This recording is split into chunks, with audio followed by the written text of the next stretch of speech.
안녕하세요. 아침TV 하경숙입니다. 우리가 괴로워하는 동안에, 우리가 힘들어하는 동안에도 대선의 시계는 찰칵찰칵 흘러가고 있습니다. 그래서 우리는 정신을 차려야 되고 다시 일어나야 합니다. 저도, 아줌마인 저도 포기하지 않고 저를 지지하고 저를 믿는 분들과 함께 같이 하겠다고 했습니다. 저는 이 세상이 끝나는 그날까지, 좌파가 없어지는 그날까지 방송을 계속하겠습니다. 도망가지 않겠습니다. 중간중간에 힘든 일이 있으니까 그 힘든 일을 저 혼자서 사귀고 여러분과 같이 사귀고 이러면서 한 번씩 한 번씩 힘들어하는 일이 있을지라도 포기하지는 않겠습니다. 여러분, 우리는 중요한 걸 지금 얻었습니다. 어제 굉장히 많은 일들이 일어났는데 가장 중요한 거는 어게인 윤석열이었습니다. 우리한테 굉장히 중요한 자산이 생겼습니다. 어게인 윤석열. 윤석열 대통령이 다시 되든 안 되든 상관이 없습니다. 윤석열 대통령은 이미 우리의 정신적 지주로 자리 잡았습니다. 자리매김을 해버렸습니다. 그는 그렇게 위대한 인물로 길이길이 역사에 남을 겁니다. 그런데다가 어제 윤석열 대통령이 메시지가 나왔습니다. 국민 변호인들한테 다 쏟아내는 말은 아니었겠지만 끝에 한마디, 여러분들과 같이 가겠다.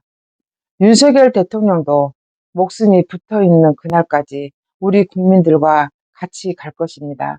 저는 윤석열 대통령이 굉장히 좋았던 거는 항상 힘들고 어려워도 포기하지 않겠다, 끝까지 싸우겠다, 이런 메시지를 우리 국민들한테 계속 내놓았다는 겁니다. 우리도 포기하지 않아야 됩니다. 포기하지 않아야 우리가 자유 대한민국을 지킬 수 있다고 생각합니다.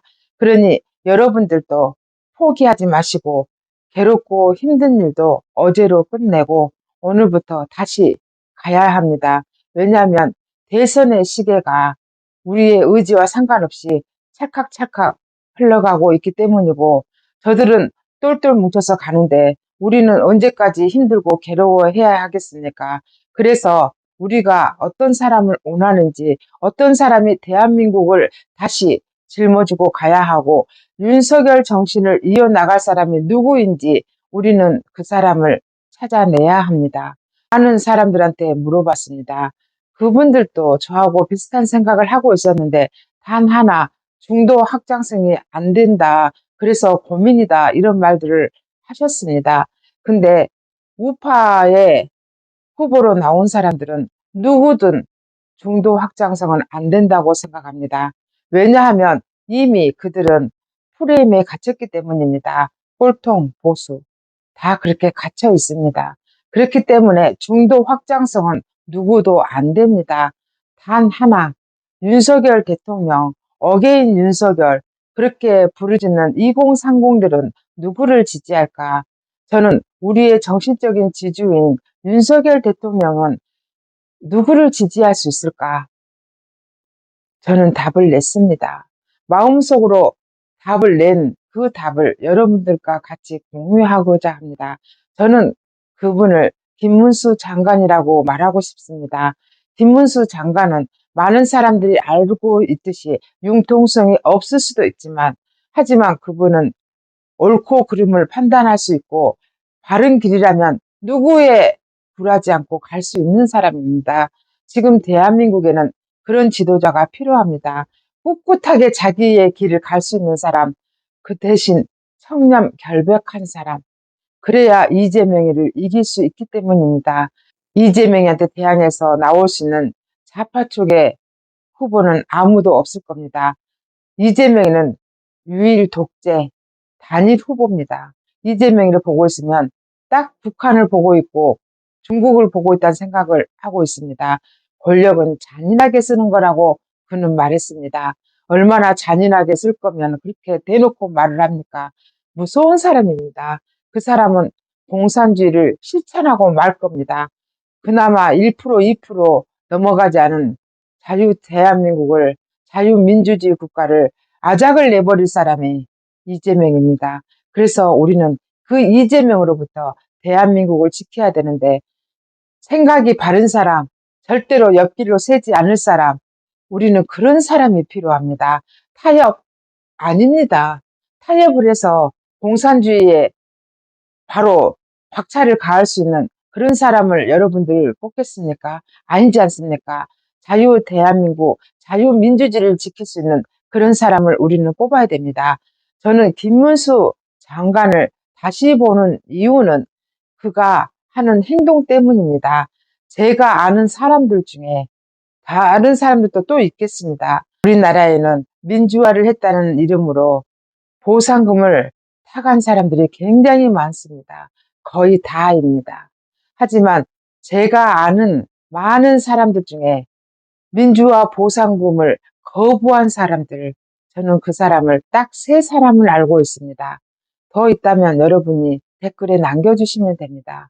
첫 번째가 김동길 박사입니다. 김동길 박사는 긴급조치 2535던가 그걸 위반해서 박정희 정부 시절에 감옥에 갇혀 있었습니다. 근데 김동길 박사는 그것을 단호히 거부했습니다. 이유는 당시 상황에 박정희 대통령은 유신헌법을 발령을 하고 박정희 대통령은 그 당시에 공산주의가 엄청나게 득세를 했기 때문에 그게 합당하다고 했습니다. 대한민국을 지키기 위해서는 박정희 대통령이 내린 유신헌법마저도 저 공산주의자들이 유신 독재라고 주장하는 유신헌법마저도 김동길 박사님은 정당하다고 했습니다. 하지만 국민의 입장에서 자기가 볼 때는 그게 독재의 시발점이었고 독재를 하기 위해서 유신헌법을 만들었기 때문에 자기는 투쟁을 했다고 했습니다. 박정희 대통령도 옳고 자기도 옳다고 했습니다. 옳은 일을 서로 했기 때문에 받아야 할 이유가 없다고 했습니다. 저는 김동길 박사님의 그 말씀에 굉장히 감동을 받았습니다. 아, 그렇구나. 저분이 저런 생각을 가지고 있었구나. 그래서 저는 김동길 박사님이 어떤 말을 해도 다 수용하고 믿게 되었습니다. 두 번째는 얼마 전에 작고하신 장기표 대표입니다. 장기표 선생은 공산주의자였습니다. 국힘의 후보로 김해에 나왔지만 낙선했습니다. 그곳은 노무현이 뿌려놓은 돈이 너무 많고 그렇기 때문에 대대로 민주당이 당선되는 곳입니다. 그곳에 도전을 했지만 역시 낙선을 하셨습니다. 장기표 선생은 나중에 민주화 운동, 정말로 대한민국을 위해서 자유 대한민국만이 이 나라를 살리는 길이다 하면서 자유 대한민국을 지키기 위해서 헌신을 다해서 노력을 하셨지만 결국은 자기 몸을 돌보지 않은 통에 암이 걸려서 돌아가셨죠. 그분이 생전에 그런 말씀을 하셨습니다. 민주화 운동을 했기 때문에 보상금을 한 10억 이상을 받는다고 합니다. 많은 주위의 분들이 돈이 없으니 그 돈이라도 받자라고 굉장히 많이 권했다고 합니다. 선생은 단호히 거부했습니다. 그분도 마찬가지입니다. 자기는 그때 당시에는 공산주의가 우리 국민을 먹여 살리는지 알았다고 했습니다. 그랬기 때문에 공산주의 운동을 했다고 했습니다. 하지만 살다 보니 공산주의는 국민을 살리는 게 아니라 죽이는 길임을 깨달으셨겠죠.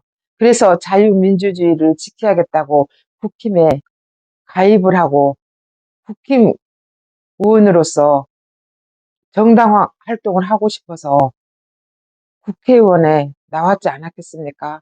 저는 그래서 그분이 비록 좌파 사상가였지만 나중에는 자유민주주의를 지키기 위해서 최선을 다했기 때문에 장기표 선생을 존경하게 되었습니다. 제가 아는 세 번째, 김문수 장관입니다. 김문수 장관도 철저한 주사파였잖아요. 실천하기 위해서 노동자가 되었고 자격증도 많이 땄다고 했잖아요.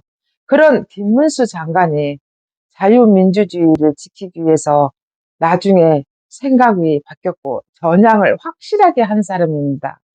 그 김문수 장관이 도지사를 2번, 국회의원을 3번인가 했다고 합니다. 근데 김문수 장관도 보상금을 신청하지 않았습니다. 왜냐하면 나는 국민들한테 너무 많은 사랑을 받았습니다. 이미 보상을 충분히 받았습니다. 저는 국민들이 저를 사랑했기 때문에 경기도지사를 2번이나 했고 국회의원을 3번이나 했기 때문에 충분히 보상을 받아서 제가 신청할 이유가 없습니다. 이렇게 말한 분이 김문수 장관입니다. 김문수 장관은 굉장히 작은 집에 살고 있다고 알고 있습니다. 청렴 결백합니다. 그런 확고한 정신이 있기 때문에 물질에 욕심을 내지 않고 그런 정신으로 지금까지 살아오신 분입니다. 저는 그래서 어게인 윤석열, 다시 윤석열을 이어받을 수 있는 사람은 김문수 장관이라고 생각합니다. 단 하나, 외연 확장이 어렵지 않냐, 중도 확장이 어렵지 않냐, 그렇게 생각하시는 분들이 많더라고요, 의외로. 그런데 그렇지 않습니다. 우리나라는 잘못 생각한 게 중도를 생각한다 그겁니다. 집토끼부터 지켜야 됩니다. 집토끼가 떨어지지 않게 단합하고 김문수 장관을 밀어줄 수 있게 단합을 해야 됩니다. 우리는 그런 인물이 필요합니다. 그러면서 외연 확장, 중도 확장을 해야 되는데 국힘에 나오고자 하는 그 많은 후보들 중에 집토끼를 지킬 수 있는 사람이 누구라고 생각합니까? 저는 없다고 생각합니다. 그렇기 때문에 우리는 김문수 장관을 밀어야 됩니다. 자유민주주의 생각을 확실히 할 수 있는 사람, 어게인 윤석열 정신을 확실하게 이어갈 수 있는 사람, 우리는 그 사람이 김문수 장관이라고 저는 생각합니다. 여러분들도 많은 분들이 동의할 거라고 생각합니다. 요즘 한동훈이가 윤석열 대통령을 이용하는데요. 우리는 속지 않습니다. 어림도 없습니다. 윤석열 대통령과 한동훈이는 한 몸이 아니라는 거 저는 다시 말씀드립니다. 오늘 중앙일보에도 그런 말이 나왔다고 합니다. 한동훈이가 당대표가 됐는데요. 대통령실에 가서 먼저 와서 기다리고 있었다고 합니다. 그러니까 정진석 비서실장이 와서 대통령님이 오시니까 영접하셔야 됩니다. 가십시다 그랬더니 딱 안겨서 버티고 앉아가지고 나는 영접 안 합니다. 이러더라는 거예요. 윤석열 대통령이 문재인 정부 시절에 사람에 충성하지 않는다고 했습니다. 국민만 바라본다고 했습니다. 그거는 윤석열 대통령이 왜 그런 말을 했을까요? 자기가 노사모라고 했던 사람들입니다. 근데 막상 문재인 정권에서 검찰총장을 하고 모든 사건을 수사하다 보니 이건 아니라는 생각이 들었습니다. 그래서 윤석열 대통령은 당시에 충성하지 않는다. 나는 사람에 충성하지 않는다. 이런 말을 한 겁니다. 지금 한동훈이는 아니지 않습니까? 윤석열 대통령이 지한테 뭘 그렇게 잘못했습니까? 지를 키워준 죄밖에 없지 않습니까? 영접하지 않는다는 그런 말이 어떻게 나옵니까? 그래서 한동훈이는 안 되는 겁니다. 올겨울 내내 4개월 내내 추운 거리에 내몬 장본인이 한동훈이기 때문에 안 된다는 겁니다.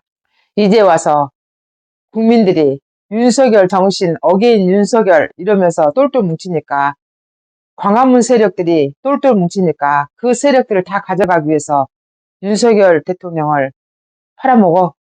아니, 우린 다 알아버렸어. 한동훈이 너는 늦었다고. 내가 누누이 말했지. 한동훈이 너는 대통령을 탄핵하는데 앞장섰기 때문에 그때 이미 아웃이야. 너는 늦어버렸어. 이제는 아무리 한동훈이가 발버둥을 쳐도 한동훈이는 배신자. 낙인을 찍었습니다. 후보자들 중에 유승민이도 있다고 합니다. 유승민이도 박근혜 대통령 당시에 배신자, 낙인 찍혔습니다. 그 뒤에 어떻게 되고 있습니까? 김무성이도 배신자, 어떻게 되고 있습니까? 배신자는요, 절대로 재기하지 못합니다. 우리나라 국민 정서에 배신자는 용납이 안 되기 때문입니다. 니기들이 아무리 용 써봐. 안 돼. 저는 이렇게 말해주고 싶습니다. 허송세월하지 말고 그만 손 떼. 그게 니희들이 살 길이야. 어게인 윤석열. 윤석열 정신을 이어갈 분은 김문수 장관. 우리는 그렇게 생각합니다. 우리 확실하게 밀고 나갑시다. 시간이 없습니다.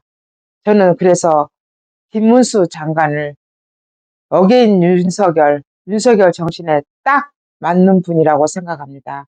중도 확장에도 역시 김문수 장관입니다. 지금까지 진실을 알려드리는 아침TV 하경숙이었습니다.